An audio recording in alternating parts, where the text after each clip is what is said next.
যে সময় থেকে আপনার রাজনীতি শুরু করেছেন, আপনার ছোট থেকে বেড়ে ওঠা, সেই সময়তে ওই ব্যারাকপুর অঞ্চল থেকে শুরু করে আরো আশপাশের অঞ্চলে ডেমোগ্রাফি চেঞ্জ কি আপনারা ফিল করেছেন? অদ্ভুতভাবে আমি বারবার ফিল করেছেন সেটা? আমি বারবার আপনাকে, মানে আমাদের এখানে এখনো পর্যন্ত বলা হয় কি সমস্যা শুধুমাত্র বাঙালি অবাঙালি নিয়ে, মানে আপনাদেরকে তার জায়গায় যদি এত বছর ধরে আপনার থেকে অনেক কম দিন যারা পশ্চিমবঙ্গে এসেছে, হয়তো বাংলাদেশ থেকে এসেছে, তারা এখন বড় বাঙালি হয়ে গেছে, বড় সেকুলার হয়ে গেছে, বাঙালি অনুপ্রবেশকারী, একদম নাম ধরেই বলি বাঙালি অনুপ্রবেশকারী, তারা বাঙালি অনুপ্রবেশকারী, তারা ঢুকে এখন ভোটার আইডি কার্ড, আধার কার্ড সব পেয়ে গেছে। দেখুন, বাঙালি অনুপ্রবেশকারী একটু ভুল হচ্ছে, বাঙালি মুসলমান অনুপ্রবেশকারী বলুন। যারা বাংলাদেশ থেকে যে মুসলিমরা আসছে তারা ইললিগাল ভাবে আসছে, লিগাল ভাবে এলে আমার বলার কোনো কিছু বক্তব্য নেই। আমাদের দেশে অনেক রকম সিস্টেম আছে, আপনি আসতেই পারেন, সিএ লাগু করা হয়েছে, কিন্তু যারা ওখানকার মাইনরিটি তাদের জন্য করা হয়েছে। কিন্তু আজকে যারা বাংলাদেশ থেকে অনুপ্রবেশকারী, মুসলিম অনুপ্রবেশকারী, জিহাদিরা যারা ওখানে জিহাদ করছে, পাকিস্তান থেকে যারা আসছে, আপনি দেখেছেন পাকিস্তানে বর থাকে, এখানে দিল্লিতে বউ থাকে। আজাদ মালিকের কথাই আমরা একটু আগে বলছিলাম, আজাদ পাকিস্তানের নাগরিক, পাকিস্তানের পাসপোর্ট, বাংলাদেশের পাসপোর্ট, আবার সেখান থেকে চলে আসছে এখানে। না, আমি বলছিলাম যে ব্যারাকপুর আপনি নিজে কি দেখেছেন যে এই ডেমোগ্রাফি চেঞ্জ হয়েছে ব্যারাকপুরে? আপনি অবাক হয়ে যাবেন, ব্যারাকপুর বিধানসভার মধ্যে একটা 16 নম্বর ওয়ার্ড আছে, একটা 18 নম্বর ওয়ার্ড আছে, সেখানে এই দেশীয় বাঙালিরা থাকতেন। আজকে প্রায় বিলুপ্ত প্রাণীর মতন হয়ে গেছেন। তাদের জায়গা জমি এই মমতা ব্যানার্জি শাসনে, এটা সিপিএমের শাসনেও হয়নি, অত হয়নি, মানে আসছে যাচ্ছে। কিন্তু এই 14 বছরের মধ্যে যারা মানে 10 বছর আগে যারা এসে ভ্যান রিক্সা টানতো আর যখন গন্ডগোল করতো, চুরি ছিনতাই করতো, তখন পাবলিক ধরে লিখেছে কি আমি বাংলাদেশ থেকে এসেছি, আবার সে কাউন্সিলর আছে এখানে, এখন সে কাউন্সিলর আছে। এমন ওখানে আছে একটা কাউন্সিলর, সে কাউন্সিলর পাকিস্তানি নাগরিককে, এটা আইবিএস এ ধরেছে, তাকে এখানে রেসিডেন্সিয়াল সার্টিফিকেট দিয়েছে। তাহলে বাহুবলী অর্জুন সিং কি করছে? দেখুন, বাহুবলী অর্জুন সিং কাজ আর কর্মটা আলাদা। আপনি কাউকে নাগরিকতা দিচ্ছেন, কাউকে জোর করে সার্টিফিকেট দিয়ে দিচ্ছেন, সেটা তো অর্জুন সিং দেখতে পারবেন বা দেখার কাজ নেই। আজকে যেভাবে দাঙ্গা, যেভাবে অত্যাচার, আজকে ধরুন মুর্শিদাবাদে যে অত্যাচার হলো, আজকে যদি আমার ওখানে হতো, আমি কি বাড়িতে আমার সামনে দুটো লোক খুন হবে যে হয়ে যাবে, আমি দেখবো, এটা আমার দ্বারা হবে না। কিন্তু আমি তো অর্জুন সিং, আমি সারা বাংলা তো দেখতে পারবো না। আপনি নিজে ভেজ খান আর বলছি দলকে বলছেন নন ভেজ হওয়ার কথা। না, আমি কখন ভেজ খাই? আপনি কি খান? আমি তো নন ভেজ। Non veg? হ্যাঁ, আমি ভেজ না। শ্রাবণ মাস চলছে, ভেজ আছি এখন ভেজ আছে। অর্জুন দা, খুব স্পেসিফিক্যালি একটা জিনিস আমাকে বলুন, মানে 2026-এ মানে আপনারা সবাই নিজের নিজের মতন লড়াই করছেন। টিমে সচিন আছে, টিমে জসপ্রীত বুমরার মতন লোকও আছে, অর্জুন সিং এর মতন বোলার আছে যে চোয়াল ভেঙে দিতে পারে বল দিয়ে, এমন বল করবে।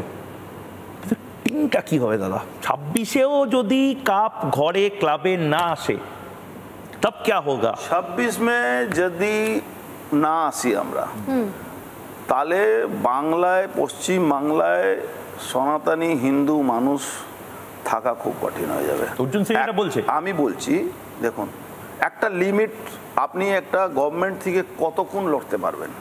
ঠিক। আমি বলছি বারবার, আমাদের দল ভেজিটেরিয়ান দল। গভর্নমেন্ট থেকে লড়তে গেলে গভর্নমেন্টের সাপোর্ট লাগে। গভর্নমেন্টে যদি সাপোর্ট না হয়, আজকে যে সাপোর্টটা গভর্নমেন্ট ভাবছে কি পাকিস্তানি নাগরিক, জিহাদি, বাংলাদেশি অনুপ্রবেশকারীকে ভারতবর্ষে থাকতে দেব না বলছে, এইটা যদি 5 বছর আগে হতো, এই কথাগুলো, এই চিন্তা ভাবনাগুলো, আজকে আপনি পাকিস্তান যখন অ্যাটাক করলো, মারলো আমাদের, মানে পাকিস্তানের মদতে আমাদের 25 জন মারা গেল, তারপরে আপনি অপারেশন সিন্দুর করলেন, তারপর থেকে এই পাকিস্তানি নাগরিকের সব সার্চিং শুরু হলো। এটা কিন্তু বহুদিন ধরে ভারতবর্ষে হচ্ছে, করতে পারছিলাম না তো আমরা, বাট এটা শুরু হয়েছে। আজকে যদি 26-এ যদি আমরা সরকার আনতে না পারি এই জিহাদি গভর্নমেন্টের বিরুদ্ধে লড়ার জন্য, শুধু একটা পলিটিক্যাল পার্টি তাহলে পারবে না, যথেষ্ট নয়। আমাকে তাহলে আমি ওই জিহাদি সংগঠন যে শেখ হাসিনাকে তাড়ালো, তার সাপোর্ট করছি না, কিন্তু তাহলে সেই আন্দোলনটা করতে হবে এই মমতা ব্যানার্জিকে সরাবার জন্য। ভোটার সবাই মানে আমরা মিলে বলি একসাথে না করতে যেমন হবে। আমরা বাংলাটা কথা বলি যেমন বুনো ওল তেমন বাঘা তেঁতুল, তো অথেব সেরকম লোককে সরাবার জন্য সেই ধরনের আন্দোলন করা দরকার। যেটা বলছেন এটা খুব মানে ভয়ঙ্কর কথা, মানে আসলে পুরোপুরি এটা যাদের দখলে চলে এসছে তারা সুস্থ গণতন্ত্রের পাবলিকই নয়। আমি নিজেকে কিন্তু সনাতনী বাঙালি হিন্দু মনে করি, কেন আমি 150 বছর ধরে এখানে আছি। আপনি বাঙালি? 100% বাঙালি। আপনি বাঙালি? 100% বাঙালি। 100%? 100 না, 200% আমি বাঙালি। আরে বাহ! কি করে মমতা ব্যানার্জি আমাকে বলবে কি আমি মমতা ব্যানার্জি বলে না তো, কি সংগঠনগুলো বলে? ছাড়ুন ওই সংগঠনগুলো সামনে পড়লে হার্ট ফেল করে মারা যাবে। রোহিঙ্গাদের সামনে ওই সংগঠনগুলো পড়লে ওরাই তো বলছে লড়বে। বলছি এই সব সংগঠন যারা আমাদের, ওই সংগঠন টাইট দিতে পারবে না অর্জুন সিং কোনোদিন রোহিঙ্গা, ও তো রোহিঙ্গার এজেন্ট তারা।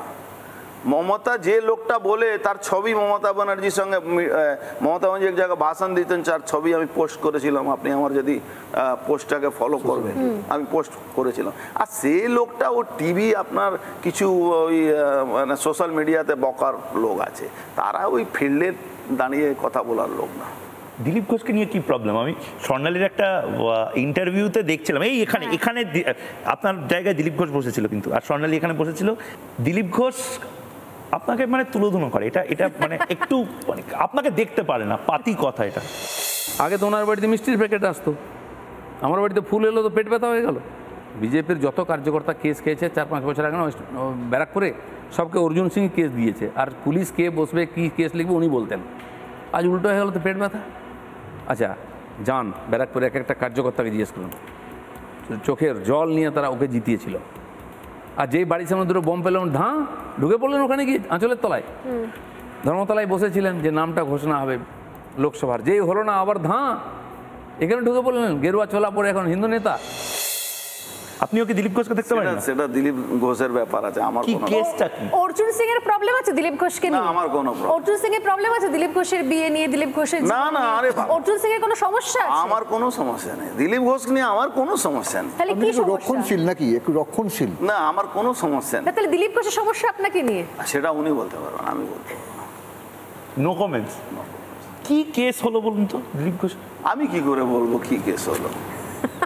দিলীপ দাকে আনতে হবে রাজনীতি সামদাম দণ্ডভেদে, দিলীপ দার অর্জুন দাকে একদিন আনতে হবে এখানে। সে যে যাকে আপনি আনুন, আমার সঙ্গে কারো কোনো বিভেদ নেই, কিন্তু মোরাল অফ দ্য স্টোরি হচ্ছে বিজেপিকে আনতে হবে নাকি? 100। নানা ধরনের কন্টেন্ট দেখার জন্য লাইক করুন, শেয়ার করুন আমাদের ফেসবুক পেজ, সাবস্ক্রাইব করুন আমাদের ইউটিউব চ্যানেল। পাশাপাশি অন্যান্য ব্রেকিং নিউজের জন্য অবশ্যই চোখ রাখুন রিপাবলিক বাংলায়।